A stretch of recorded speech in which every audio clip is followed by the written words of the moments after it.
Тараз қаласы номер 47 орта мектеп жанындағы Нұрбебек шағын орталығының әдіскері Игемқұлова Айжамал Мыңбайқызы. Несіпбек Айтұлы, ана тілім. Ана тілім, жүрегісің анамның, жүрек ана, мен өзіңнен жаралдым, сағат сайын саулығыңды тілеймін, сенсіз мынау керегіне ғаламның. Сенің әрбір тынысыңмен күн кешем, сен арқылы тіршілікпен тілдесем, ел бетіне қалай түзу қараймын, ана тілім, егер сені білмесем.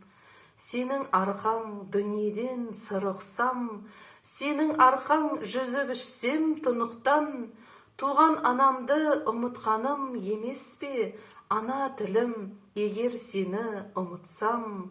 Сенің арқаң өзімді өзім түсінсем, ақыл ойым, айбатым сен, күшім сен, қойсын маған күннің нұры түспей-ақ, ана тілім, арыңа дақ түсірсем.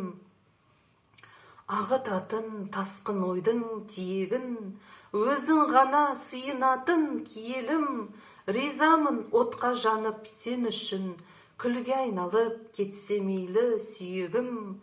Ана тілім, дана тілім, бақ тілім, сенсіз бақыт дүниеден тапты кім? Сенсің менің қуанышым, шаттығым, сенсің менің тазалығым, пәктігім.